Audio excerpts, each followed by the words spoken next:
నమస్తే తెలుగు వారందరికీ నూతన తెలుగు పరాభవనామ సంవత్సరాది శుభాకాంక్షలు అందిస్తోంది మగధ న్యూస్.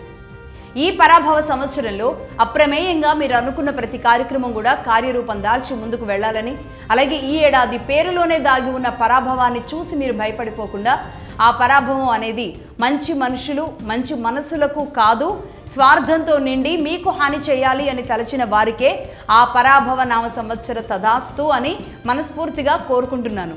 అలాగే Magadha news, Magadha Facebook, Magadha Insta ద్వారా మమ్మల్ని, మా వార్తల నిబద్ధతని గౌరవించే వారికి, అలాగే మమ్మల్ని విమర్శించే వారికి కూడా ప్రతి ఒక్కరికి పేరు పేరున ఈ ఏడాది మంచి జరగాలి అని మనస్ఫూర్తిగా కోరుకుంటూ శుభాకాంక్షలు అందిస్తోంది మగధ న్యూస్. ఇక మగధ న్యూస్లో ఇవాల్టి ఉగాది స్పెషల్ ఎపిసోడ్లోకి వెళదాం. ఉగాది అంటే ఏంటి?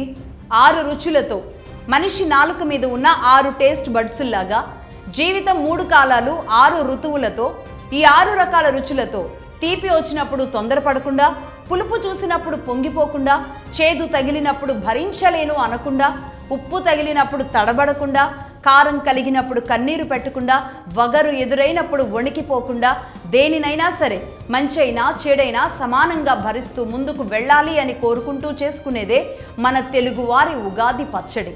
ఈ ఉగాది 6 రుచులు 6 ఋతువుల్లాగా 6 రాష్ట్రాల్లో, అంటే దక్షిణ భారతదేశంలోని కేరళ, తమిళనాడు, కర్ణాటక, తెలంగాణ, ఆంధ్ర, ఈ 5 రాష్ట్రాలతో పాటుగా అటు మహారాష్ట్ర ఇంకో రాష్ట్రం, మొత్తం 6 రాష్ట్రాల్లో మనం ఉగాది జరుపుకుంటూ ఉంటాం. అయితే తెలుగు వాళ్ళుగా మనం పండుగని ఈ పచ్చడితో మొదలు పెడతాం, అలాగే పంచాంగ శ్రవణంతో ముగిస్తూ ఉంటాం. అయితే ఎవరి గ్రహబలం ఎలా ఉంటుంది, ఎవరి జాతకం ఎలా ఉండబోతుంది అని తెలుసుకోవడం ఉగాదికి ఒక ప్రత్యేకత. అది కూడా ఒక రకంగా మంచిదే. ఎందుకంటే ఆదాయం వ్యయంతో ఖర్చుల కంట్రోల్ చూసుకుంటారు. రాజపూజ్యం అవమానంతో సమాజంలో వ్యక్తి కంట్రోల్ అనేది ఉంటుందన్నమాట. ఈ లెక్కలతోనే ఒక రకంగా ఈ ఉగాది ఆంతర్యం మొత్తం దాగుంటుంది. అంటే వచ్చే ఏడాదంతా కూడా నీ ఖర్చులు, నీ ఆదాయం ఈ 2 కంట్రోల్లో ఉండాలి. అలాగే నీ రాజపూజ్యం, నీ అవమానం, సమాజంలో నీకంటూ ఒక ప్రత్యేకమైన స్థానం ఉండాలి. నీకు ఎలాంటి అవమానాలు ఎదురవుతాయి, ఎలాంటి గౌరవాలు ఎదురవుతాయి, వీటిని నువ్వు ఎలా తీసుకోగలుగుతావు అనేది కూడా ఒక వ్యక్తి కంట్రోల్ అనేది సమాజంలో ఈ లెక్కలతో ఉంటుంది ఉగాది. అయితే ఇక్కడి దాకా బాగానే ఉంది. మన తెలుగు రాష్ట్రాల్లో అంతకు మించి జరిగే తంతు ఒకటి ఉంటుంది, తతంగం ఒకటి ఉంటుంది, అది మీకు తెలుసు. అదే రాజకీయ పంచాంగ శ్రవణం. ఏ పార్టీకి ఆ పార్టీ వారు వారి వారి ఆనందాల కోసమో, పార్టీ మనస్థైర్యం కోసమో పంచాంగ శ్రవణాలు, పార్టీ పంచాంగ శ్రవణాలు పెడుతూ ఉంటారు. ఈ పంచాంగ శ్రవణం చెప్పిస్తూ ఉంటారు. మరి అదేం విచిత్రమో తెలియదు కానీ ఏ పార్టీకి ఆ పార్టీ వారికి ఆయా పండితులు తమరిదే విజయం అంటే తమరిదే విజయం అన్నట్టుగా ఆ పార్టీని పొగడ్తలతో ముంచెత్తుతూ ఉంటారు. అలాగే ఆసక్తి ఉన్న పార్టీలు ఏం చేస్తూ ఉంటాయి అంటే ఉగాది పురస్కారాలు, ఉగాది సాంస్కృతిక కార్యక్రమాలు నిర్వహించి మమా అనిపిస్తూ ఉంటారు. ఇక్కడ వరకు అంతా బాగానే ఉంది. సరే, పండుగ కాబట్టి అలా చేసుకుంటాం, అంతే జరుపుకుంటూ ఉంటాం, చేసుకోవడంలో తప్పు కూడా ఏం లేదు. కానీ కొన్ని సంవత్సరాల నుంచి ఉగాది ఒక పొలిటికల్ శ్రవణంగా మారిపోయిందే కానీ అసలైన పండుగ అంతరార్థాన్ని మనం మర్చిపోతూ ఉన్నాం. అదే మన కోసం, మన నేల కోసం నిలబడిన గొప్ప తెలుగుదనం నిండిన ఆనాటి మన కవులు, రచయితలు, సాహిత్యకారులు, మన రాజులు, మన త్యాగధనులు, వారందరినీ కూడా గుర్తు చేస్తూ ఈ తెలుగు నాట ఏమైనా కార్యక్రమాలు నడుస్తున్నాయా ఇప్పటి వరకు? అసలు మన తెలుగు వాళ్ళకి ఎంతటి చరిత్ర ఉంది, ఎంతటి సాంస్కృతిక నేపథ్యం ఉంది?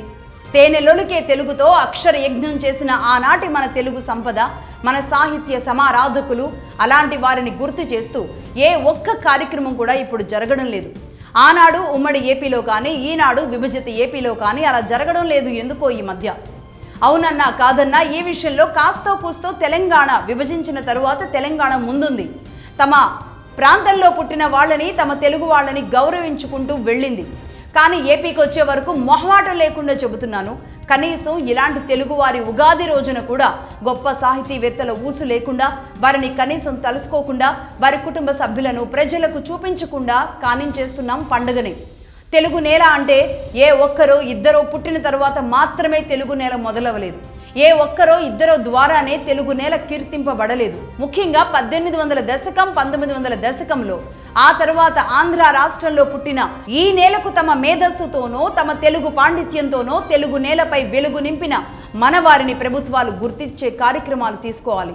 వ్యక్తిత్వంగా ఆత్మాభిమానంతో బ్రతికిన మన వారిని ఇప్పుడున్న ఈ జనరేషన్ పిల్లలకి వారి గొప్పతనాన్ని చెబుతూ ముందుకు వెళ్ళాలి. ప్రభుత్వాలు ఆ పని చేయనప్పుడు మనమైనా సరే ఆ పని చేద్దాం. మగధ ఆ బాధ్యత తీసుకుంది. ఏపీ, తెలంగాణలోని అనేక మంది తెలుగు నేలకి వెలుగులు తెచ్చిన వాళ్ళు. ఈ నేలకు, ఈ భాషకు వారు చేసిన కృషి వందల మంది ఉన్నారు. అందులో కొంతమందినైనా సరే పేరు పేరున ఒక్కొక్కరిని మనం స్మరించుకునే ప్రయత్నం చేద్దాము అన్న ఉద్దేశంతో మగధ న్యూస్ ఈ ఉగాదికి ఒక దాదాపుగా 35 మంది లిస్టు తయారు చేయడం జరిగింది. ఎవరెవరు ఏమేమి చేసుకుంటూ వచ్చారు, ఎందుకు మనం వారిని విస్మరిస్తూ వచ్చాం, ఆనాడు ఏనాడో వాళ్ళ పేరుతో ఏదో ఒక ప్రాంతం ఇస్తూ వచ్చామే కానీ ఆ తరువాత వాళ్ళ ఊసు లేకుండా ఎందుకు వెళుతున్నాం, వారి వంశాన్ని కూడా ఎందుకు మనం అక్కడక్కడ చూపించలేకపోతున్నాం, ఇలాంటి విషయాలు, పచ్చి నిజాలు మీ ముందు తీసుకొస్తున్నాను. తెలుగు నేలకు తమ రచనలు, కవితలు, సాహిత్యంతో వెలుగు తెచ్చిన వారిని ఒకసారి చూద్దాం. నెంబర్ 1, తొలి తెలుగు రచయిత్రి ఆతుకూరి మొల్లమాంబ. కడప జిల్లా గోపవరంలో నిరుపేద ఇంట్లో 14వ శతాబ్దంలో జన్మించిన మొల్లమాంబ 1530 వరకు జీవించినట్టుగా చారిత్రక ఆధారాలున్నాయి. సంస్కృతంలో ఉన్న వాల్మీకి రామాయణాన్ని తేనెలొలికే అచ్చమైన తెలుగులో రచించిన ఖ్యాతి మహాకవయిత్రి మొల్లమాంబకే దక్కుతుంది. తొలి తెలుగు రచయిత్రిగా చరిత్రలో తనకంటూ ఒక ప్రత్యేక స్థానాన్ని మొల్ల పదిలపరుచుకున్నారు. రామాయణాన్ని మహామహా పండితులు అనేక మంది రచించినప్పటికి కూడా మొల్ల రామాయణానికే ఒక విశిష్ట స్థానం ఉంటుంది. అలాంటి మొల్లమాంబకి ఉమ్మడి ఆంధ్రప్రదేశ్ కానీ, విభజిత ఆంధ్రప్రదేశ్లో కానీ ఇచ్చిన స్థానం ఎక్కడుంది? అలాగే నెంబర్ 2, నన్నయ్య తిక్కన ఎర్రాప్రగడ గురించి తెలుసుకోవాలి.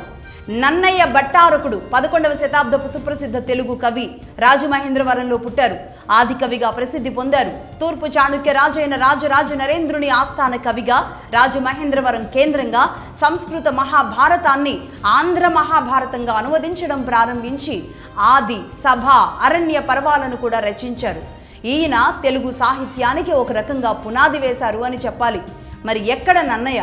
ఆయనకు ఆది కవి అని, శబ్ద శాసనుడు అని, వాగను శాసనుడు అనే బిరుదులు ఉన్నాయి. మరి ఎక్కడ నన్నయ్యని మనం స్మరించుకుంటున్నాం?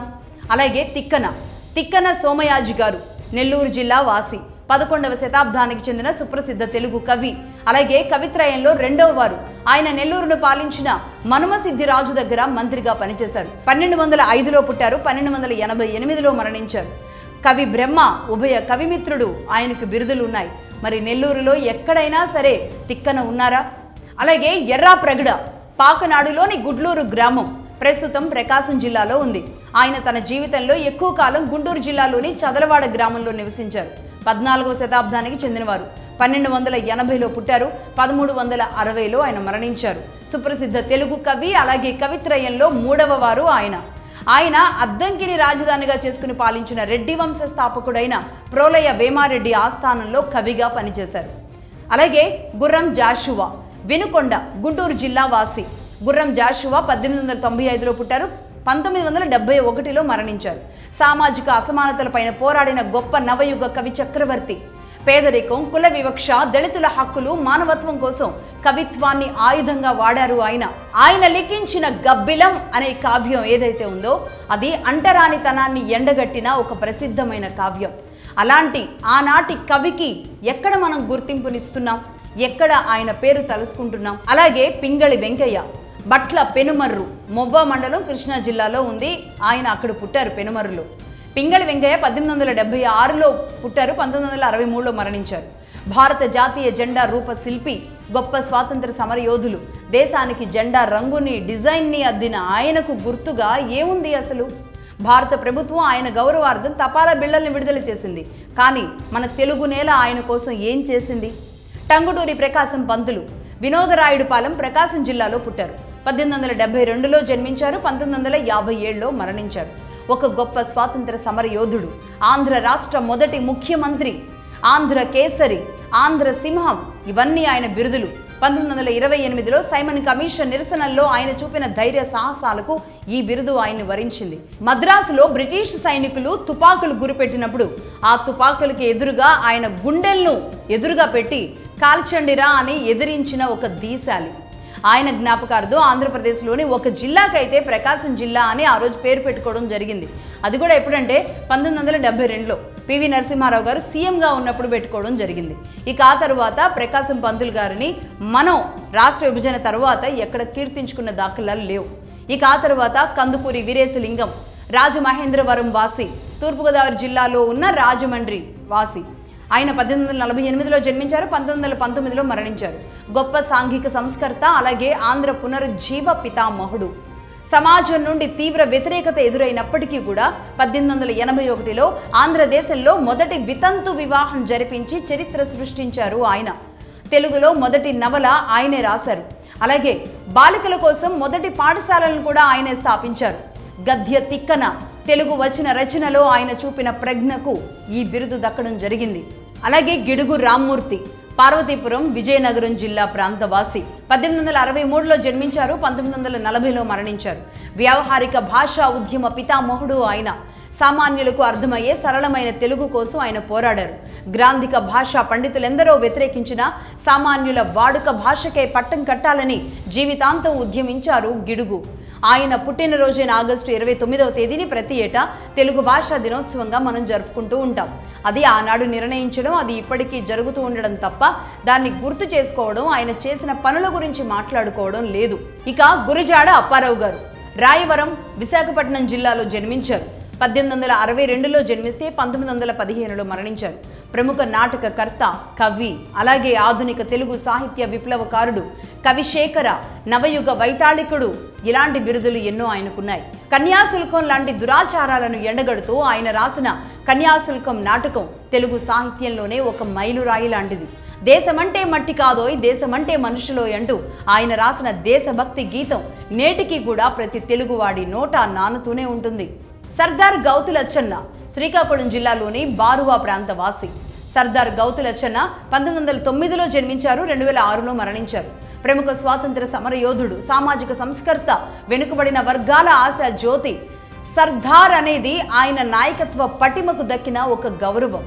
అలాగే ఒక బహుజన నాయక అనేది కూడా ఆయనకున్న ఒక గౌరవం.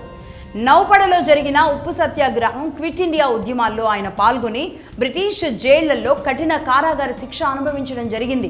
రైతులు, కార్మికులు, బలహీన వర్గాల హక్కుల కోసం తన జీవితాంతం అంకితమయ్యారు. నిరుపేదల పెన్నిది అని ఆయన్ని పిలుస్తారు. ₹1 అవినీతి కూడా లేకుండా ఒక గొప్ప నాయకుడిగా రాజకీయం చేశారు సర్దార్ గౌతులచ్చన్న. అలాగే రఘుపతి వెంకయ్య నాయుడు 1887లో జన్మించారు, 1941లో మరణించారు. భారతీయ చలనచిత్ర పితామహులలో ఒకరు ఆయన.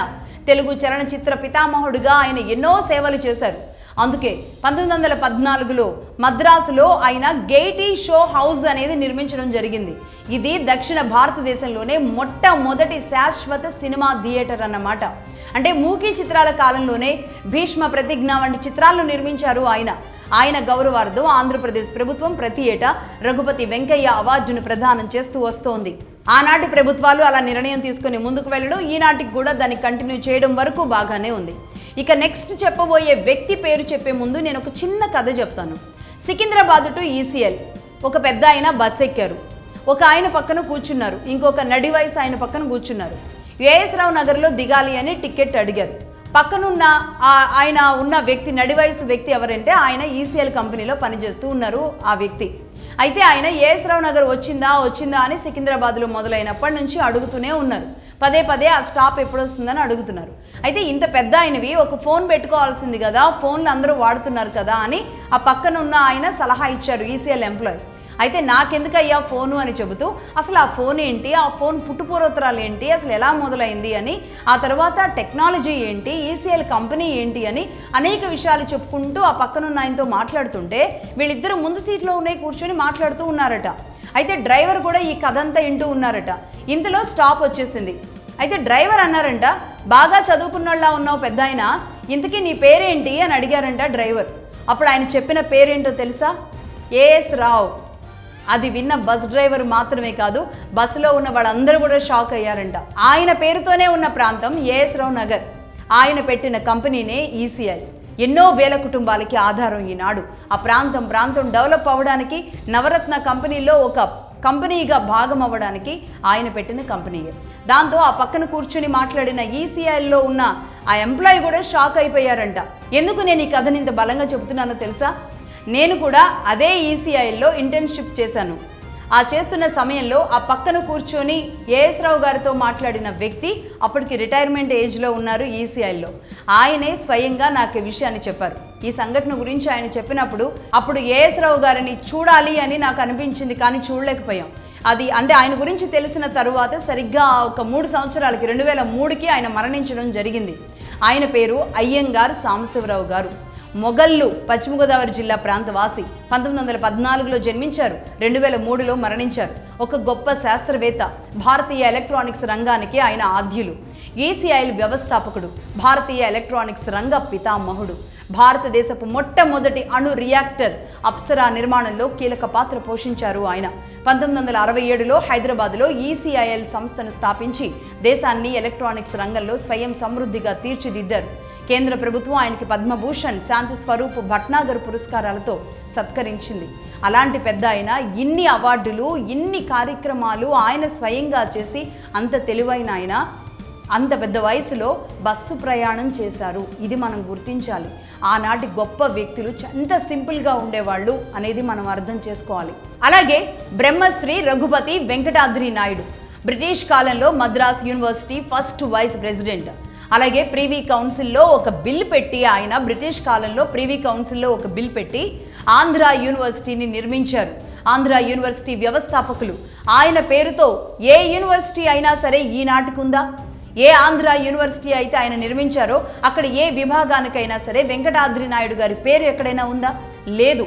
మనం గుర్తుంచుకోం, అసలు ఆ విషయాలే మనకు అవసరం లేదు. అలాగే శ్రీరం రాజగోపాల నాయుడు గారు, స్వయంగా ఆయన శ్రీరం రాజగోపాల్ నాయుడు గారు ఆయనే స్వయంగా ఆనాటి ప్రధానమంత్రి నెహ్రూతో మాట్లాడి శ్రీ వెంకటేశ్వర యూనివర్సిటీ నిర్మించమని అడిగి దానికి స్వయంగా ఆయన సొంత భూములు, 1000 ఎకరాల భూములు ఆ యూనివర్సిటీకి ఇవ్వడం జరిగింది. ఆయన పేరు ఎక్కడైనా ఉందా? ఏమైపోయారు? ఎస్వి యూనివర్సిటీ విద్యార్థులకి ఎవరైనా రాజగోపాల్ నాయుడు గారి గురించి తెలుసా? అలాగే తాపి ధర్మారావు నాయుడు గారు శ్రీకాకుళం జిల్లాలో జన్మించారు. 1887లో ఆయన జన్మిస్తే 1973లో మరణించారు. ప్రముఖ తెలుగు రచయిత, పాత్రికేయుడు, అలాగే హేతువాది. ఆయన సరళమైన వాడుక భాషా ప్రచారానికి ఎంతో కృషి చేశారు. తెలుగు పత్రికా రంగంలో వ్యావహారిక భాషను ప్రవేశపెట్టిన ఒక మార్గదర్శి. సామాన్యులకు అర్థమయ్యే రీతిలో వార్తలను అందించడంలో ఆయన కీలక పాత్ర పోషించారు. అందుకే తెలుగు మాధ్యమాల దినోత్సవంగా ఆయన పుట్టినరోజు సెప్టెంబర్ 19ని జరుపుకుంటూ ఉంటారు. చాలామంది జర్నలిస్టులకి ఏమాత్రం కూడా తెలియని ఆయన పేరు కనీసం ఇప్పుడు గుర్తుంచుకోవాలి. సెప్టెంబర్ 19ని ఈ రోజు మనం అన్నం తింటున్నామంటే ఒక జర్నలిస్టులుగా, అది కూడా వాడుక భాషలో, సరళమైన భాషలో కూడా వార్తలని రాస్తూ, వార్తల్ని మాట్లాడుతూ ప్రతి ఒక్కరూ కూడా ఈరోజు జర్నలిస్టులుగా మారేలాంటి అవకాశం వచ్చింది అంటే అది తాపి ధర్మారావు నాయుడు గారి వల్ల. మరి ఆయన పుట్టినరోజు అటు ఉంచితే అసలు ఆయన పేరైనా సరే ఎవరికి తెలియకుండా ఇదే జర్నలిజంలో కోట్లకు పడగలెత్తిన వాళ్ళు, ఇదే జర్నలిజంలో ఈనాటికి కష్టపడుతున్న నిజమైన జర్నలిస్టులు అనేక మంది ఉన్నారు. అలాగే యల్లాప్రగడ సుబ్బారావు గారు, భీమవరం, పశ్చిమ గోదావరి జిల్లా వాసి. 1895లో జన్మించారు, 1948లో మరణించారు. ప్రపంచ ప్రఖ్యాతిగాంచిన జీవ శాస్త్రవేత్త ఆయన. అనేక ప్రాణాంతక వ్యాధులకు మందులు కనుగొన్న ఆయన్ను అద్భుత ఔషధాల సృష్టికర్త, అంటే మిరాకిల్ మ్యాన్ ఆఫ్ మెడిసిన్స్ అని పిలుస్తారన్నమాట. కీమోథెరపీ పితామహుడు. క్యాన్సర్ చికిత్సలో విప్లవాత్మక మార్పులు తెచ్చారు. కణాలకు శక్తినిచ్చే ఏటీపీ పాత్ర ఏదైతే ఉంటుందో దాన్ని గుర్తించారు ఆయన. క్యాన్సర్ నివారణకు వాడే మొదటి మందు మెథోట్రెక్సేట్ను ఆయనే కనిపెట్టారు. ప్రపంచంలోనే మొదటి టెట్రాసైక్లిన్ యాంటీబయోటిక్ అరియోమైసిన్ను, అలాగే ఫోలిక్ యాసిడ్ను కూడా ఆయనే కనుగొన్నారు. నోబెల్ బహుమతి ఆయనకు రాలేకపోయినా సరే వైద్య రంగంలో ఆయన చేసిన కృషి మాత్రం నిజంగా అజరామరం అని చెప్పాలి. అలాంటి వ్యక్తికైనా సరే నోబెల్ బహుమతి మా తెలుగు వాడికి ఇవ్వండి అని ఒక చిన్న ప్రపోజల్ అయినా సరే ఈ తెలుగు రాష్ట్రాల నుంచి ఉమ్మడి ఆంధ్రప్రదేశ్లో కానీ, ఈనాడు విభజిత ఆంధ్రప్రదేశ్లో కానీ వెళ్ళిందా? అలాగే ఏ హెల్త్ యూనివర్సిటీకైనా ఆయన పేరుందా? కనీసం ఏదైనా హాస్పిటల్కి, ప్రభుత్వ హాస్పిటల్కి ఆయన పేరుందా? అలాంటి యల్లాప్రగడ సుబ్బారావు గారిని కనీసం ఈ ఉగాది రోజైనా గుర్తు చేసుకుందాం. అలాగే కొఠారి కనకయ్య నాయుడు గారు. ఇలా చెప్తే ఎవరికి అర్థం కాదు. ఆయన పేరు సికే నాయుడు అంటే అందరికి అర్థమవుతుంది. నిజానికి తెలుగు ఆయన, మచిలీపట్నం ప్రాంత వాసి. అయితే ఆయన పెరిగిందంతా మహారాష్ట్ర నాగపూర్లో. 1895లో జన్మించారు, 1967లో మరణించారు. భారత క్రికెట్ దిగ్గజం, అలాగే భారత టెస్ట్ క్రికెట్ జట్టుకు మొట్టమొదటి కెప్టెన్ కూడా. కల్నల్గా ఆయన ఒక హోదాలో ఉన్నారు. హోల్కర్ సైన్యంలో ఆయన కల్నల్ హోదాలో ఉండేవాళ్ళన్నమాట. 1932లో ఇంగ్లాండ్లోని లార్డ్స్ మైదానంలో జరిగిన భారతదేశపు మొట్టమొదటి టెస్ట్ మ్యాచ్కు ఈయనే నాయకత్వం వహించారు. ఆయనకు సిక్సర్ల వీరుడు అనే పేరు కూడా ఉంది. పద్మభూషణ్ అవార్డు అందుకున్న తొలి క్రికెటర్ ఈయనే. బీసీసీఐ ప్రదానం చేసే అత్యున్నత లైఫ్ టైమ్ అచీవ్మెంట్ అవార్డు ఉంటుంది కదా, క్రికెటర్స్కి ఇచ్చే అవార్డు, అదే CK Naidu life time achievement award ఈయన పేరు మీదే ఇస్తూ ఉంటారు. ఎంత పెద్ద క్రికెటర్కైనా సరే ఈనాటికి సీకే నాయుడు గారి పేరు మీద మాత్రమే ఇస్తూ ఉంటారు. అయితే అలాంటి గొప్ప వ్యక్తికి ఏదో ఒక క్రికెట్ స్టేడియంకైనా సరే ఆయన పేరు పెట్టారా? అసలు ఆటకే సంబంధం లేని వాళ్ళ పేర్లు, రాజకీయ నాయకుల పేర్లు పెట్టేసుకుంటున్న ఈ ప్రభుత్వాలు, తెలుగు ప్రభుత్వాలు ఇలాంటి గొప్ప వ్యక్తుల పేర్లు ఎందుకు కనీసం ఒక స్పోర్ట్స్ స్టేడియంకి, ఒక క్రికెట్ టీంకి ఎందుకు పెట్టరు? అదే కాకుండా ఆంధ్ర క్రికెట్ అసోసియేషన్ స్థాపించింది కూడా సీకే నాయుడు గారే. అలాంటి ఆయన పేరే ఈనాడు లేకుండా ముందుకు వెళ్ళిపోతున్నాం అన్నమాట మనం. అలాగే విశ్వనాథ్ సత్యనారాయణ నందమూరు కృష్ణా జిల్లా వాసి. 1895లో జన్మించారు, 1976లో మరణించారు. ఆధునిక తెలుగు సాహిత్య రంగంలో అగ్రగామి, అలాగే జ్ఞానపీఠ పురస్కారం అందుకున్న తొలి తెలుగు రచయిత, కవి సామ్రాట్, జ్ఞానపీఠ పురస్కార గ్రహీత.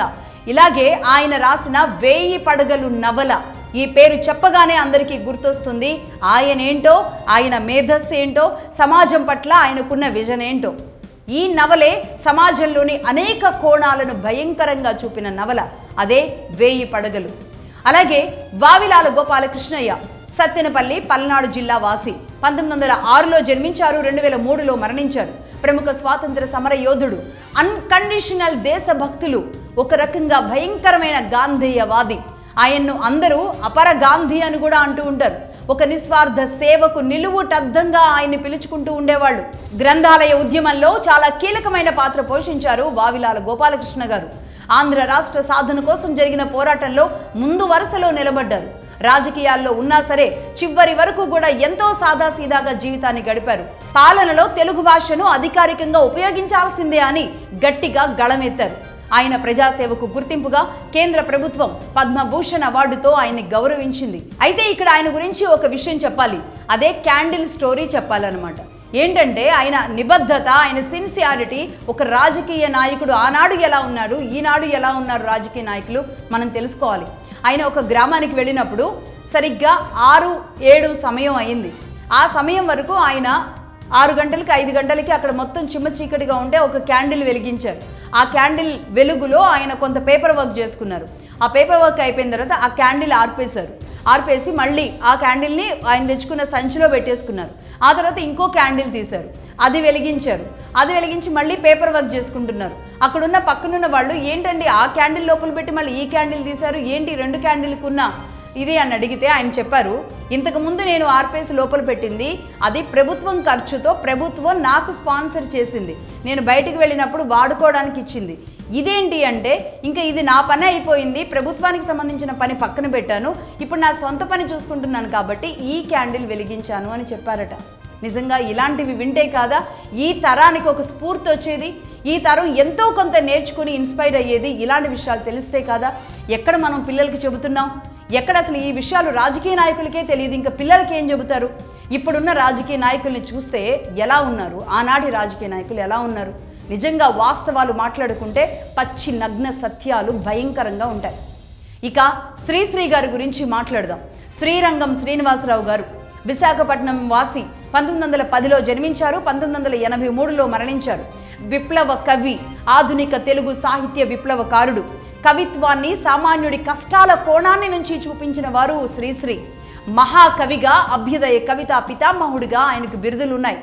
మహాప్రస్థానం కావ్యం తెలుగు సాహిత్య చరిత్రలోనే ఒక పెను సంచలనం.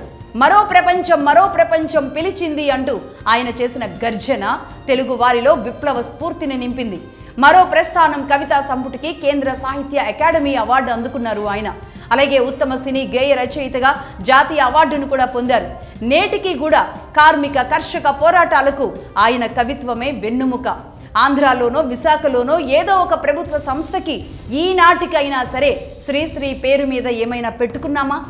ఎక్కడైనా ఆయన ఊసు ఉందా? కనీసం ఆయన స్ఫూర్తితో పనిచేసే ఏ లెఫ్ట్ పార్టీలకు సంబంధించిన కార్యక్రమాలకో, ఏ కార్మిక సంఘాల యూనియన్లకో ఎక్కడైనా సరే ఆయన పేరు పెట్టి ప్రభుత్వం స్పెసిఫిక్గా ఏమైనా ఒక గౌరవప్రదంగా ఏదైనా అవార్డునో రివార్డునో ఇస్తుందా? లేదు. అలాగే సిరివెన్నెల సీతారామ శాస్త్రి గారు అనకాపల్లి వాసి, 1955లో జన్మించారు, 2021లో మరణించారు. తెలుగు సినీ గేయ రచయిత, అలాగే కవి.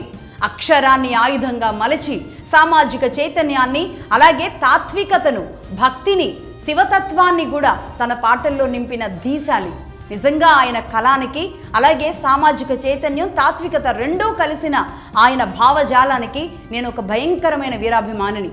దాదాపుగా 3000కు పైగా పాటలు రాశారు ఆయన. సమాజంలోని రుగ్మతల్ని ఎండగడుతూనే మనిషిలోని అంతర్మథనాన్ని అద్భుతంగా ఆవిష్కరించడం ఆయన ప్రత్యేకత.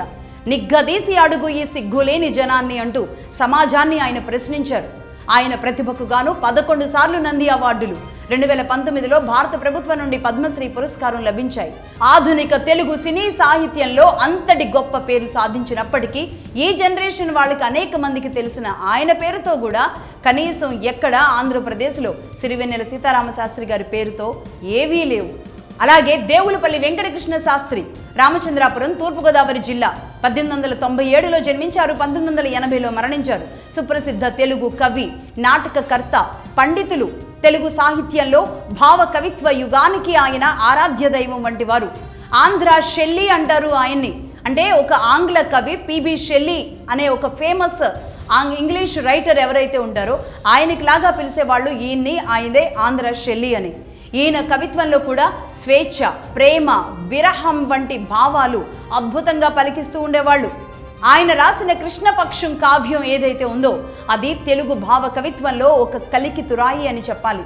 ఆకులో ఆకునై, పువ్వులో పువ్వునై అంటూ ఆయన రాసిన పంక్తులు ప్రకృతితో కలిసేలా ఉండేవి. అలాగే ఆకాశవాణిలో ఆయన పనిచేస్తూ అనేక లలిత గీతాలను, నాటకాలను కూడా అందించారు. మల్లేశ్వరి వంటి సినిమాలకు ఆయన రాసిన పాటలు నేటికీ కూడా అజరామరం. కేంద్ర ప్రభుత్వం ఈయన్ను పద్మభూషణ్ అవార్డుతో సత్కరించింది, కానీ పరిశ్రమలో ఇప్పటికీ ఆయనకి ఎక్కడా కూడా ఒక స్థానం ఈనాటికి ఇవ్వలేదు. అలాగే కైకాల సత్యనారాయణ గారు, కౌతారం, కృష్ణా జిల్లా వాసి. ప్రముఖ తెలుగు సినీ నటులు, నిర్మాత, రాజకీయ నాయకులు. 6 దశాబ్దాల పాటు తన అద్భుత నటనతో తెలుగు ప్రేక్షకులను అలరించిన ధీశాలి. అలాగే నవరస నటన సార్వభౌమ ఆయన బిరుదు. విలన్ గా, హీరోగా, కమెడియన్ గా, క్యారెక్టర్ ఆర్టిస్ట్ గా ఏ పాత్రనైనా సరే ఇట్టే నడిపించేవారు కైకాల సత్యనారాయణ గారు. దాదాపుగా 750కి పైగా చిత్రాల్లో నటించారు. ఆయన పేరుతో ఈనాటికి ఏ గుర్తు కూడా లేకపోవడం నిజంగా బాధాకరం. అలాగే శ్రీపతి పండితారాధ్యుల బాలసుబ్రహ్మణ్యం, ఇలా అంటే ఎవరికి తెలీదు, ఎస్వి బాలసుబ్రహ్మణ్యం గారు అంటే అందరికీ తెలుస్తుంది. నెల్లూరు వాసి, భారతీయ చలనచిత్ర రంగంలో తిరుగులేని గాయకుడు, నటులు, సంగీత దర్శకులు, గాన గంధర్వ. తన మధురమైన గొంతుతో కోట్లాది మంది అభిమానుల్ని సంపాదించుకున్నారు. గాన గంధర్వ అన్న బిరుదుని ఆయన సొంతం చేసుకున్నారు. ఏకంగా 16 భారతీయ భాషల్లో 40,000కు పైగా పాటలు పాడి Guinness world book of record ఎక్కారు. 6 జాతీయ అవార్డులు, 25 నంది అవార్డులు అందుకున్నారు. భారత ప్రభుత్వం ఆయన్ను పద్మశ్రీ, పద్మభూషణ్, అలాగే ఆయన మరణానంతరం తరువాత పద్మ విభూషణ్ 2021లో ఇచ్చి ఆ పురస్కారాలతో గౌరవించుకుంది. ఆయన నిర్వహించిన పాడుతా తీయగా కార్యక్రమం ద్వారా ఎంతో మంది నూతన గాయకులను వెలుగులోకి తీసుకొచ్చింది. ఆయన పేరుతో ఏ ఆడిటోరియంలో ఏదో ఒక బిల్డింగ్కి అందరికీ కనబడేలాగా, అందరూ తలుచుకునేలాగా ఏ బిల్డింగ్ కూడా బాలసుబ్రహ్మణ్యం గారి పేరుతో ఎక్కడా లేదు. అది నిర్మించుకోలేదు సరికదా. ఆ మధ్య రవీంద్ర భారతిలో ఇంకాస్త ఇష్యూనే అయింది. అలాగే ఇంకేదైనా సాంస్కృతిక విభాగానికో ఆయన పేరు, ఊసు ఆంధ్రప్రదేశ్లో ఎక్కడా లేదు. అలాగే కాశీనాథుని విశ్వనాథ్ గారు, ఆయన్ని కూడా కె విశ్వనాథ్ అంటే అందరికీ అర్థమవుతుంది. రేపల్లె, గుంటూరు జిల్లా వాస్తవ్యులు. సుప్రసిద్ధ భారతీయ చలనచిత్ర దర్శకులు, కళాకారులు, నటులు. తెలుగు సినిమాకు శాస్త్రీయ సంగీతం, నృత్యం, ఒక కళాత్మకమైన గౌరవాన్ని తీసుకొచ్చిన మహానుభావులు అని చెప్పాలి. ఆయనకు కళా తపస్వి అనే బిరుదుంది. ఆయన సృష్టించిన శంకరాభరణం చిత్రం తెలుగు సినిమా చరిత్రను ఒక మలుపు తిప్పింది. సాగర సంగమం, స్వాతిముత్యం, సిరివెన్నెల వంటి చిత్రాల ద్వారా సామాజిక అంశాలను ఆయన కదిలించారు, స్మృశించారు.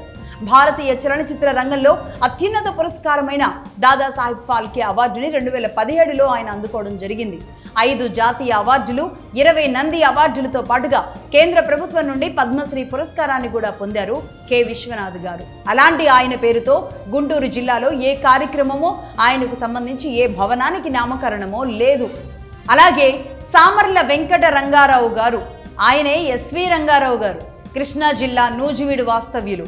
1918లో జన్మించారు, 1974లో మరణించారు. అందరూ ఆయన్ని గౌరవంగా ఎస్వీఆర్ గారు అని పిలుచుకునేవాళ్ళు. తెలుగు చలనచిత్ర చరిత్రలో తిరుగులేని నట దిగ్గజం ఆయన. తన గంభీరమైన ఆకారం, అద్భుతమైన వాచకంతో దశాబ్దాల పాటు ప్రేక్షకుల్ని మంత్రముగ్ధులను చేసిన మహానటులు.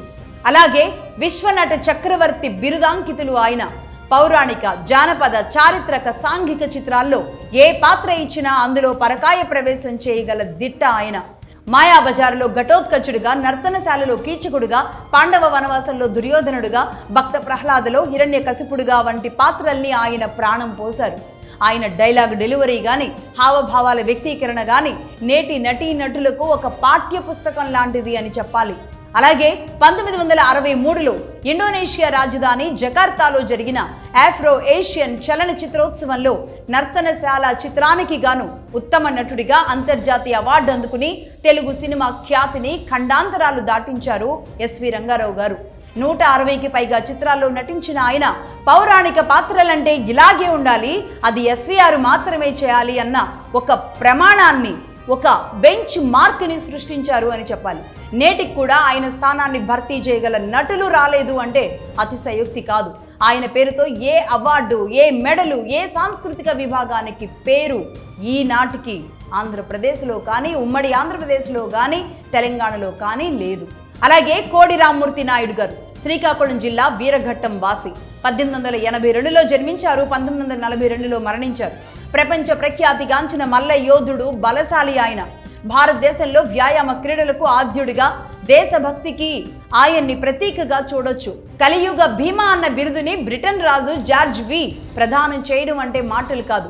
ఇండియన్ శాండో అని కూడా ఆయన్ని పిలుస్తూ ఉండేవాళ్ళు. 2 వైపులా వేగంగా వెళ్లే ఒక మోటార్ కార్లను తన చేతులతో పట్టుకుని ఆపడం, ఛాతీపై ఏనుగుని ఎక్కించుకున్న వంటి అసాధారణమైన ప్రదర్శనలతో ప్రపంచాన్ని అబ్బురపరిచారు. ఒక సర్కస్ కంపెనీని స్థాపించి దాని ద్వారా వచ్చిన ఆదాయంతో అధిక భాగం మొత్తం ఏదైతే ఉంటుందో దాన్ని స్వాతంత్ర పోరాట నిధికి విరాళంగా ఇచ్చిన గొప్ప వ్యక్తి. తెలుగు వారి శారీరక దారుఢ్యానికి, ధైర్య సాహసాలకు ఆయన ఒక చిహ్నంగా నిలిచిపోయారు. అలాంటి ఆయన పేరుతో ఏదైనా ఒక స్టేడియానికి ఆయన పేరు కానీ, ఏదైనా ఒక బాడీ బిల్డింగ్ అవార్డ్స్ కానీ కొత్తగా ఏపీ ఫామ్ అయిన తరువాత ఏ ఒక్కటీ లేదు. అలాగే జిడ్డు కృష్ణమూర్తి చిత్తూరు జిల్లా మదనపల్లె వాస్తవ్యులు. 1895లో జన్మించారు, 1986లో మరణించారు. ప్రపంచ ప్రఖ్యాతి గాంచిన తాత్వికుడు ఆయన. అలాగే ఒక అద్భుతమైన రచయిత కూడా. సత్యం అనేది మార్గం లేని భూమి, truth is a pathless land అని, దానిని ఏ మతం లేదా గురువు ద్వారా చేరుకోలేము అని కుండబద్దలు కొట్టారు. మనిషి తనను తాను గెలుచుకోవడం, తెలుసుకోవడం ద్వారానే విముక్తి లభిస్తుందని ఆయన బోధించారు. మదనపల్లిలో స్థాపించిన రిషి వ్యాలీ పాఠశాల నేటికి కూడా విద్యారంగంలో ఒక విశిష్టమైన స్థానాన్ని కలిగి ఉంది. అలాగే ఆయన రాసిన పుస్తకాలు, చేసిన ప్రసంగాలు ప్రపంచవ్యాప్తంగా అనేక మందిని ప్రభావితం చేస్తున్నాయి. ఆయన పేరుతో ఆంధ్రాలో ఎలాంటి స్థానం కూడా మనం ఇచ్చుకోలేదు. అలాగే డొక్కా సీతమ్మ గారు తూర్పుగోదావరి జిల్లా మండపేట వాస్తవ్యురాలు. 1841లో జన్మించారు, 1917లో మరణించారు. నిత్యాన్నదాత ఆవిడ. అలాగే గొప్ప మానవతావాది. ఆకలితో ఉన్న వారికి అన్నం పెట్టిన ఆమెను ప్రజలందరూ కూడా అపర అన్నపూర్ణగా కొలిసేవారు. కుల మతాలకు అతీతంగా తన ఇంటికి ఎవ్వరొచ్చినా సరే ప్రతి ఒక్కరికి ఆమె అన్నం పెట్టేవారు. అర్ధరాత్రి వచ్చినా, గోదావరికి వరదలొచ్చినా లేదనకుండా వడ్డించేవాళ్ళు. ఆమె ప్రత్యేకతే అది. తన ఆస్తినంతటినీ కూడా అన్నదానానికే వెచ్చించారు డొక్కా సీతమ్మ గారు. ఆమె కీర్తి బ్రిటన్ వరకు పాకడం జరిగింది. బ్రిటన్ రాజు ఎడ్వర్డ్ తన పట్టాభిషేకానికి, సీతమ్మ గారికి పట్టాభిషేకం చేసుకుంటాము, ఇక్కడికి రండి బ్రిటన్కి అని సీతమ్మ గారిని ఆహ్వానించారు. కానీ ఆమె, నాకు సన్మానాలు ఏమొద్దు, ఇక్కడ నాకు అన్నదానం ఆగిపోతుంది, నేను అక్కడికి వస్తే అని చెప్పి చాలా సున్నితంగా తిరస్కరించారట. ఆమె పట్ల గౌరవంతో ఆ పట్టాభిషేక సమయంలో ఒక కుర్చీ మీద ఆమె ఫోటోని ఉంచి ఆ వేడుక నిర్వహించారట బ్రిటన్ కింగ్. గోదావరి డ్యామ్ దగ్గరున్న ఒక పార్టీకి ఆవిడ పేరు గుర్తు తప్ప ఇంకా ఏమీ లేదు. మొన్న మధ్య పవన్ కళ్యాణ్ గారు ఆవిడ్ని గుర్తు చేశారు. అప్పుడు చాలా మందికి డొక్కా సీతమ్మ గారు ఎవరు అనేది తెలిసింది. అలా నాయకుల నోటి నుంచి ఇలాంటి చరిత్రకారుల పేర్లు వచ్చినప్పుడు దానిని నాయకులు, ఇప్పుడున్న నాయకులు దాన్ని మాట్లాడినప్పుడు, ప్రజల్లోకి తీసుకువెళ్ళినప్పుడు ఆ గొప్పవారి చరిత్ర తెలుస్తూ ఉంటుంది.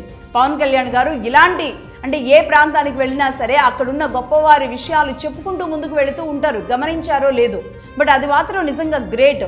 అక్కడున్న వాళ్ళకి తెలియాలి, కానీ చాలా లైట్ తీసుకుంటూ ఉంటాం. అర్థం చేసుకునే మనసుని డెవలప్ చేసుకోవాలి. అలాగే తరిగొండ వెంగమాంబ గారు చిత్తూరు జిల్లా తరిగొండ గ్రామం వాస్తవ్యులు. 1730లో జన్మించారు, 1817లో మరణించారు. గొప్ప కవయిత్రి, శ్రీ వెంకటేశ్వర స్వామి పరమ భక్తురాలు. సమాజంలోని కట్టుబాట్లను ఎదిరించి తన జీవితాన్ని భక్తి మార్గానికి అంకితం చేసిన దీశాలి. మాతృశ్రీ అన్నమయ్య గారిలాగానే ఈమెను కూడా తిరుమల క్షేత్రపు గొప్ప వాగ్గేయకారులలో ఒకరిగా భావిస్తారు. తరిగొండ వెంగమాంబ హారతి అని పిలుస్తూ ఉంటారు. ఈ సాంప్రదాయం ఆమె కాలం నుండి నేటికి కొనసాగుతూనే ఉంది. అలాగే వెంకటాచల మహత్యం, ద్విపద భాగవతం వంటి అద్భుత కావ్యాలను రచించారు తరిగొండ వెంగమాంబ గారు. తిరుమలలోని ఉత్తర మాడ వీధిలో ఈమె సమాధి బృందావనం ఉంటుంది. తిరుమలలోని సేవలకు, స్వామివారి నామార్చనలకు నిజంగా ఆవిడ పేరుని పెట్టుకుని గుర్తు చేసుకుంటూ ఉండేలాంటి కార్యక్రమాలు తీసుకోవచ్చు. అలాగే అన్నమయ్య జిల్లా అని ఏదైతే పెట్టారో, చిత్తూరులోని ఒక ప్రాంతానికి కూడా వెంగమాంబ అన్న ప్రాంతంగా పేరు పెట్టుకొని ముందుకు వెళ్ళడం అనేది అదృష్టంగా కూడా భావించవచ్చు. అలాగే ఇదంతా కూడా ఆంధ్రాలో పుట్టిన మన సాహితీవేత్తలు, కళాకారులు, అలాగే దేశం కోసం కృషి చేసిన త్యాగధనులు, రాజకీయాల్లో ఉండి పావల 10 పైసలు కూడా అవినీతి లేకుండా బతికిన గొప్ప వ్యక్తులు. దాదాపుగా ఇప్పటి వరకు నేను చెప్పింది 34 మంది పేర్లు ఇప్పటి వరకు చెప్పడం, చదవడం జరిగింది. ఇక ఇప్పుడు తెలంగాణ ప్రాంతానికి వద్దాం. తెలంగాణ ప్రాంతంలో చాకలి ఐలమ్మ, కృష్ణాపురం, వరంగల్ జిల్లా వాస్తవ్యులు. 1895లో జన్మించారు, 1985లో మరణించారు. అలాగే తెలంగాణ సాయుధ పోరాట యోధురాలుగా చాకలి ఐలమ్మని చెబుతారు. భూస్వామ్య వ్యవస్థకు, నిజాం రజాకారుల అరాచకాలకు వ్యతిరేకంగా గళమెత్తిన ఒక సాహస నారి చాకలి ఐలమ్మ. అలాగే ఇస్నూర్ దేశ్ముఖ్ తనకున్న 4 ఎకరాల భూమిని ఆక్రమించుకోవాలని చూస్తే ఐలమ్మ ఎదురు తిరిగారు. ఆంధ్ర మహాసభ అండతో తన పంటను కాపాడుకుని భూస్వాముల గుండెల్లో వణుకు పుట్టించారు ఆవిడ. అలాగే బతుకు తెరువు కోసం భూమి, విముక్తి కోసం పోరాటం అనే నినాదానికి ఆమె ఒక నిలువుటద్దం. ఆమె పోరాటం వేలాది మంది రైతులను సాయుధ పోరాటం వైపు నడిపించింది. తెలంగాణ ప్రభుత్వం ఆమె జయంతిని అధికారికంగా నిర్వహిస్తోంది ఇప్పుడు. అలాగే తెలంగాణ ఆత్మ గౌరవానికి, మహిళా శక్తికి ఆమె ఒక గొప్ప నిదర్శనంగా ఇక్కడ తెలంగాణ ప్రజలు గుర్తుంచుకునేలాగా కార్యక్రమాలు తీసుకుంటున్నారు. అలాగే చాకలి ఐలమ్మ పేరుతో ఒక యూనివర్సిటీకి పేరు కూడా పెట్టారు. కోటిలోని ఉమెన్స్ కాలేజ్కి వీరనారి చాకలి ఐలమ్మ యూనివర్సిటీ అని పేరు మార్చుకున్నారు. తెలంగాణ వచ్చిన తరువాత ఆ తల్లిని గుర్తు చేసుకుంటూ ఇక్కడ ఉమెన్ కాలేజ్, కోటి ఉమెన్స్ కాలేజ్ ఏదైతే ఉందో దాన్ని మార్చుకోవడం జరిగింది. అలాగే సంఖ్యపల్లి కొమరం భీం ఆసిఫాబాద్ వాస్తవ్యులు. 1901లో జన్మించారు, 1940లో మరణించారు. నిజాం నిరంకుశ పాలనకు వ్యతిరేకంగా పోరాడిన ఆదివాసీ పోరాట యోధుడు, గిరిజనుల హక్కుల కోసం ప్రాణాలర్పించిన అమర వీరుడు. జల్, జంగల్, జమీన్, నీరు, అడవి, భూమి, అడవిపై హక్కు ఆదివాసీలదేనని ఆయన ప్రపంచానికి చాటి చెప్పారు. నిజాం సైన్యంతో తలపడుతూ ఆసిఫాబాద్ సమీపంలోని జోడేఘాట్ అడవుల్లో వీరోచితంగా పోరాడి వీరమరణం పొందారు ఆయన పోరాట స్ఫూర్తిని గౌరవిస్తూ తెలంగాణ ప్రభుత్వం ఆ జిల్లాకి కొమరం భీం ఆసిఫాబాద్ జిల్లాగా పేరు మార్చుకుంది. జోడేఘాట్లో ఆయన జ్ఞాపకార్థం ఒక భారీ మ్యూజియాన్ని, స్మారక చిహ్నాన్ని ఈ మధ్య కాలంలో తెలంగాణ వచ్చిన తరువాత చేసుకున్న మార్పులు ఇవన్నీ కాబట్టి ఇవి గుర్తు చేయాల్సి వస్తుంది. అలాగే ప్రొఫెసర్ కొత్తపల్లి జయశంకర్, ఆయనే ప్రొఫెసర్ కె జయశంకర్. అక్కంపేట గ్రామం, వరంగల్ జిల్లా వాస్తవ్యులు. 1934లో జన్మించారు, 2011లో మరణించారు. తెలంగాణ సిద్ధాంతకర్తగా, అలాగే తెలంగాణ జాతి పితగా గౌరవించబడే గొప్ప మేధావి ఆయన. 5 దశాబ్దాల పాటు తెలంగాణ రాష్ట్ర సాధన కోసం అలుపెరగని పోరాటం చేసిన మహనీయుడు ఆయన. కాకతీయ విశ్వవిద్యాలయం వైస్ ఛాన్సలర్గా పనిచేశారు. తెలంగాణకు జరుగుతున్న అన్యాయాన్ని, ముఖ్యంగా నీళ్లు, నిధులు, నియామకాల రంగాల్లో గణాంకాలలో సహా ప్రపంచానికి వివరించిన వ్యక్తి ఆయన. అలాగే మలిదశ తెలంగాణ ఉద్యమంలో కేసీఆర్ గారికి మార్గదర్శకుడిగా ఉండి ఉద్యమానికి ఒక దశను, దిశను నిర్దేశించారు. రాష్ట్రం సిద్ధించాక ఆయన సేవలకు గుర్తుగా తెలంగాణ ప్రభుత్వం అనేక కట్టడాలకు, సంస్థలకు ఆయన పేరు పెట్టుకుంది. ఏ సంస్థలకి అంటే తెలంగాణ అగ్రికల్చర్ యూనివర్సిటీకి ప్రొఫెసర్ జయశంకర్ అగ్రికల్చర్ యూనివర్సిటీ, అలాగే professor Jayashankar university Sircilla, professor Jayashankar park Cherlapalli, ఇలా అనేక చోట్ల ప్రొఫెసర్ జయశంకర్ని పేరు పెట్టుకుని గౌరవించుకుంది తెలంగాణ.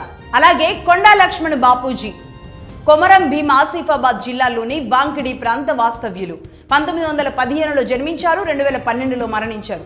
తెలంగాణ ఉద్యమ ధృవతార, స్వాతంత్ర సమర యోధుడు, అలాగే వెనుకబడ్డ తరగతుల ఆశా జ్యోతి, గాంధేయవాదిగా ఆయన్ను తెలంగాణ బాపూజీ అని పిలుస్తూ ఉంటారు. క్విట్ ఇండియా ఉద్యమంలో పాల్గొన్న ఆయన నిజాం నిరంకుశ పాలనపై సాయుధ పోరాటం చేశారు. నిజాం నవాబుపై బాంబు విసిరిన సాహసికులలో ఈయన కూడా ఒకరు. అలాగే 1969 తెలంగాణ ఉద్యమ సమయంలో ప్రత్యేక రాష్ట్రం కోసం తన మంత్రి పదవికి రాజీనామా చేసిన మొదటి అగ్రనేత కూడా ఈయనే. చేనేత కార్మికుల సంక్షేమం కోసం అఖిల భారత పద్మశాలి సంఘాన్ని స్థాపించి అనేక పోరాటాలు చేశారు. హైదరాబాద్లోని ఆయన నివాసమే జలదృశ్యం, అంటే తెలంగాణ రాష్ట్ర సమితి, ఇప్పుడు బీఆర్ఎస్ పార్టీగా ఉంది కదా, ఈ పార్టీ ఆవిర్భావానికి ఆయన నివాసమే ఒక వేదిక అయిందనమాట. అంటే తెలంగాణ సాధనకి పెట్టిన ఒక పార్టీ ఆయన ఇంటి నుంచే పురుడు పోసుకుంది అని చెబుతూ ఉంటారు. తెలంగాణలోని హార్టికల్చర్ యూనివర్సిటీకి కొండా లక్ష్మణ్ బాపూజీ యూనివర్సిటీ అంటూ పేరు పెట్టి గౌరవించుకుంది తెలంగాణ వచ్చిన తర్వాత తెలంగాణ ప్రభుత్వం. అలాగే గద్దర్ మెదక్ జిల్లా తూప్రాన్ ప్రాంత వాస్తవ్యులు. 1949లో జన్మించారు, 2023లో మరణించారు. అసలు పేరు ఆయన పేరు గుమ్మడి విఠలరావు. తెలంగాణ గడ్డపై పుట్టిన గొప్ప విప్లవ కవి, వాగ్గేయకారుడు, ప్రజా గాయకుడు. తన గొంగళి చేతికరతో 5 దశాబ్దాల పాటు ప్రజల పక్షాన నిలబడి పాడిన గొంతుక ఆయనది. బ్రిటిష్ వారికి వ్యతిరేకంగా పోరాడిన గదర్ పార్టీ స్ఫూర్తితో ఆయన తన పేరును గద్దర్గా మార్చుకోవడం జరిగింది. దళిత బహుజన అణగారిన వర్గాల కష్టాలను తన పాటల ద్వారా ప్రపంచానికి చాటి చెప్పారు ఆయన. జననాట్య మండలిని స్థాపించి పల్లె పల్లెన తిరిగి చైతన్యం నింపారు ప్రజల్లో. 1997లో ఆయనపై జరిగిన కాల్పుల్లో శరీరంలోకి దూసుకెళ్లిన ఒక బుల్లెట్ ను జీవితాంతం వెన్నెముకలోనే దాచుకుని ఉంచుకుని జీవించారు. అలాగే మలిదశ తెలంగాణ ఉద్యమంలో కూడా ఆయన పాడిన అమ్మా తెలంగాణమా, పొడుస్తున్న పొద్దు మీద నడుస్తున్న కాలమా పాటలు కోట్లాది మధ్యలో ఉద్యమ స్ఫూర్తిని రగిలించాయి. అలాంటి గద్దర్ గత బీఆర్ఎస్ పార్టీలో ఒక రకంగా ఆయన అవమానాలకి గురైనప్పటికీ కూడా తెలంగాణలో రేవంత్ గవర్నమెంట్ వచ్చిన తరువాత ఆయన పేరుతో అవార్డుల్ని, సినీ పరిశ్రమకి ఇచ్చే అవార్డుల్ని గద్దర్ అవార్డులుగా నామకరణం చేసుకుని ముందుకు తీసుకువెళుతున్నారు. అంటే ఇక్కడ రాజకీయాలు ఏదైనా సరే వారి పేరులతో ముందుకు తీసుకుని వెళుతున్నారు. అలాగే దాశరథి కృష్ణమాచార్యులు, ఆయన మహబూబాబాద్ చిన్నగూడూరు వాస్తవ్యులు. 1925లో జన్మించారు, 1987లో మరణించారు. ప్రముఖ కవి, రచయిత, స్వాతంత్ర సమర యోధులు, అలాగే ఆంధ్రప్రదేశ్ మాజీ ఆస్థాన కవి, అభ్యుదయ కవిత చక్రవర్తిగా ఆయనకు బిరుదులున్నాయి. నిజాం పాలనకు వ్యతిరేకంగా పోరాడి జైలుకు వెళ్ళొచ్చారు. జైలు గోడలపై బొగ్గుతో నా తెలంగాణ కోటి రతనాల వీణ అని రాసి తెలంగాణ ప్రజల్లో స్ఫూర్తిని నింపిన ధీశాలి ఆయన. ఆయన రాసిన తిమిరంతో సమరం కావ్యానికి కేంద్ర సాహిత్య అకాడమీ అవార్డు లభించింది.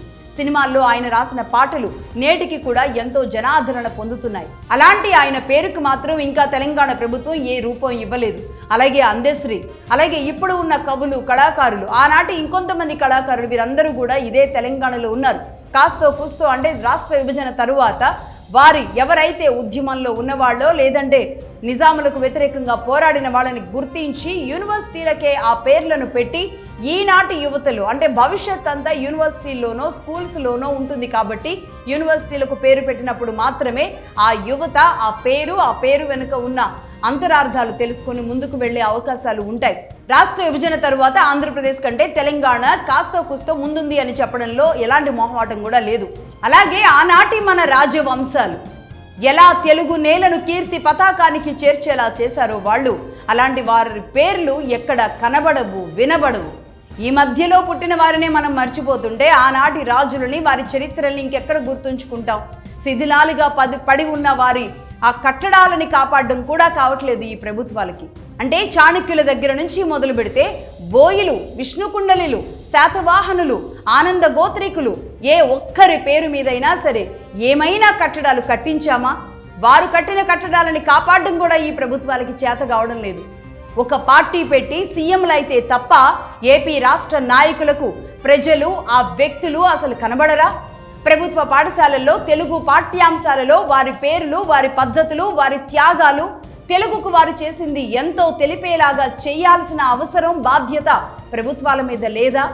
పద్యం, గద్యం, ఛందస్సు, సాహిత్యం అన్నీ కూడా మనం ఈరోజు తెలుగు నేల మీద మర్చిపోతున్నాం. పైన పేలవమైన తెలుగుకి మాత్రమే అంకితమైపోయామే కానీ అసలైన తెలుగు కవిత కళలు ఈరోజు విరిగి పడిపోతున్నాయి. ఎక్కడో అక్కడ కొంతమంది మాత్రమే ఇలాంటి తెలుగుని కాపాడుతున్న వాళ్ళు కనబడుతున్నారు. కథల రూపంలోనో, సాహిత్యం రూపంలోనో, వాట్సాప్ గ్రూపుల్లోనో, లేదంటే సొంతంగా ఒక చిన్న వ్యవస్థని పెట్టుకున్న ఆనాటి వారు మాత్రమే ముందుకు తీసుకువెళ్తున్నారు తప్పితే ఈ జనరేషన్ పూర్తిగా తెలుగుని మర్చిపోతున్నాం. మన చరిత్రని మనం గుర్తుపెట్టుకున్నప్పుడే వర్తమానం మనం ఎలా ఉన్నామో తెలుస్తుంది. ఎందుకు మగధా న్యూస్ ఉగాది పండుగ రోజు ఇంతమంది పేర్లు చెబుతూ వస్తుందో చెప్పాలి అంటే నిజంగా మీరు ఆలోచించండి, మీరు చూడండి. ఈనాటి అందరికీ కనబడే రాజకీయ నాయకుల పేర్లు.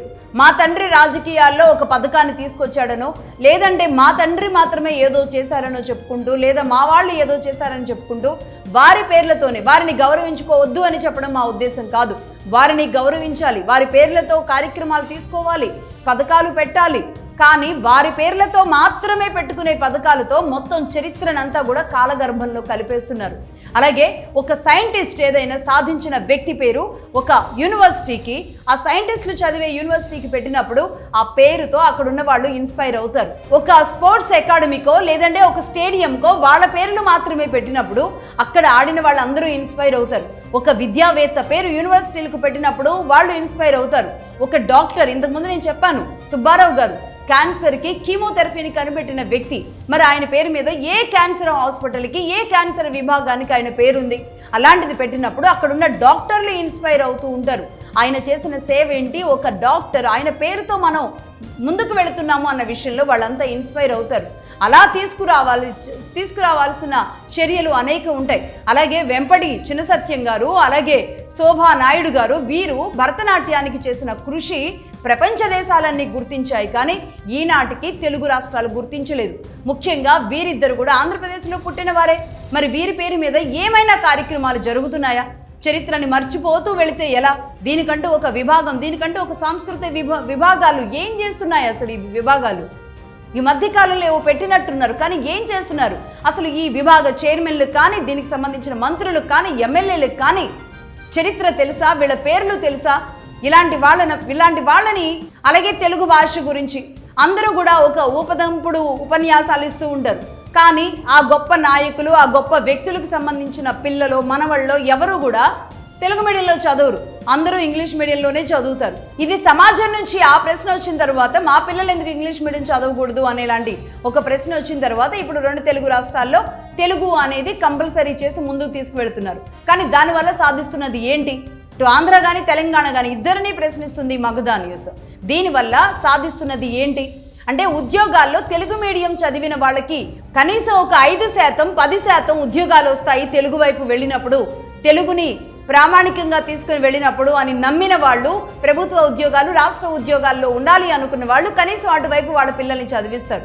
అలాంటి ఒక చర్య అటు తెలంగాణ, కర్ణాటక లాంటి చోట్ల వాళ్ళ భాషకి, కేరళ లాంటి చోట్ల కూడా దక్షిణాదిలో వాళ్ళ భాషలో చదువుకున్న, వాళ్ళ రాష్ట్రానికి సంబంధించిన మీడియంలో చదువుకున్న వాళ్ళకి ప్రభుత్వ ఉద్యోగాల్లో, అలాగే వీళ్ళు గవర్నమెంట్ యూనివర్సిటీస్లో కూడా వాళ్ళకి ఒక పర్సంటేజ్, ఒక కోటా అనేది ఉంటుంది. కానీ 2 తెలుగు రాష్ట్రాల్లో అది లేదు. అది ఉంటే గనక ఈరోజు ఎలా ఉంటుంది అంటే పద్యం అంటే ఏంటి, గద్యం అంటే ఏంటి, కవిత ఏంటి, సాహిత్యం ఏంటి, ఛందస్సు అంటే ఏంటి, అప్పుడు కదా ఆనాటి సాహిత్యం నిండిన, రచయితలుగా నిండిన కవిత్రయం లాంటి గొప్ప గొప్ప వ్యక్తులు ఈనాటి నేల మీద పుట్టడానికి అవకాశం ఉంటుంది. ఇలా తెలుగుని మనం పణంగా పెట్టేశాం. తెలుగు భాష విషయంలో మొత్తం అసలు తెలుగుని కూనీ చేసేలాంటి పరిస్థితికి వెళ్ళిపోయాం. తెలుగు అంటే బూతులుగా మారిపోతున్న సంస్కృతికి మారిపోయాం. ఎక్కడ ఏ బూతులు విన్నా సరే తెలుగుకి ఒక రకంగా తెగులు పట్టింది అని అనేక మంది పెద్దవాళ్ళు, గొప్పవాళ్ళు ఈరోజు మాట్లాడుతూ బాధపడుతున్న పరిస్థితులు ఉన్నాయి. ఇంతకుముందు నేను చెప్పినట్టుగా ఎందులో ఎవరు ఎక్సెల్ అయ్యి, ఎవరు అయితే దేశ కీర్తిని, తెలుగు కీర్తిని తీసుకువెళ్లారో వారి పేర్ల మీద మాత్రమే ఆ యూనివర్సిటీలకో, ఆ స్టేడియంలకో, ఆ ఎయిర్పోర్ట్లకో అలాంటి వాటికి వాళ్ళ పేరు పెట్టాలి. కానీ ఎక్కడికక్కడ ఒక ఎమ్మెల్యే అయితేనో, ఒక మంత్రి అయితేనో, ఒక సీఎం అయితే మాత్రమే వారు అర్హులు, ఏ పేరు పెట్టుకోనైనా పెట్టుకోవచ్చు, రాజకీయాల్లో ఉంటే మాత్రమే అర్హత సాధించిన వాళ్ళు అని అది పెట్టడం వల్ల అందులో చదువుతున్న వాళ్ళు ఏమి ఇన్స్పైర్ అవుతారు? ఈ రాజకీయ నాయకులను చూసి ఇన్స్పైర్ అవుతారా? ఆయన ఒక సైంటిస్ట్గా చేశాడని ఒక డాక్టర్ ఇన్స్పైర్ అవ్వాలా ఒక రాజకీయ నాయకుడిని చూసి? అలాగే గురజాడ అప్పారావు గారు ఒక మాట అన్నారట, తెలుగువారు ఒట్టి బడుద్దాయిలో అని, ఆరంభ సూర్యులు మాత్రమే అని స్వయంగా గురజాడ అప్పారావు గారే అనేవారట. అంటే అలాంటి గొప్ప వ్యక్తి కూడా ఈ తెలుగు వాళ్ళ పట్ల అప్పుడే ఒక రకమైన భావన ఉంది. అలాగే ఒక నానుడి కూడా ఉంటుంది, అది అవుట్ ఆఫ్ ద స్టేట్స్లో కానీ లేదంటే మన రాష్ట్ర బయట కానీ ఒకటి ఉంటుంది. ఢిల్లీ లాంటి సర్కిల్స్లో కూడా ఒక మాట ఉంటుంది. ఇద్దరు తెలుగువారు ఉంటే అంట 3 అసోసియేషన్లు ఉంటాయంట. నీకొకటి నాకొకటి మన ఇద్దరికి కలిపి ఒకటి అన్నట్టుగా ఉంటుందట. ఇలా మరి ఇలాంటి పేరుతో మనం ఎలా ముందుకు వెళతాం?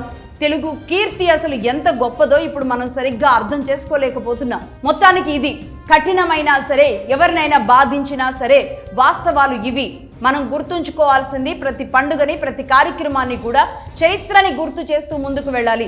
అందుకే మగధ న్యూస్ దీన్ని ప్రతిష్టాత్మకంగా తీసుకుని, ఇంత కష్టాన్ని తీసుకుని, ఇంతమంది పేర్లను మీ ముందుకు ఆ వ్యక్తుల ఫోటోలతో సహా తీసుకొచ్చి చూపించడం జరుగుతుంది. కనీసం ఈ జనరేషన్లోని కొంతమంది ఈ వీడియో చూసినా సరే నాకు చాలు. అంటే ఇంతమంది గొప్ప వ్యక్తులు మన తెలుగు కోసం ఇంత చేశారా, మన తెలుగు నేల మీద ఇలాంటి వాళ్ళు పుట్టారా అనేది కొంతమందికి ఈ జనరేషన్లో ఏమాత్రం తెలియని వాళ్ళకి తెలిసినా చాలు. అలాగే ఇంకెవరైనా తల్లులో తండ్రులో ఇది చూసి వాళ్ళ పిల్లలకి ఈ విషయాలు వాళ్ళు చెప్పుకున్నా చాలు.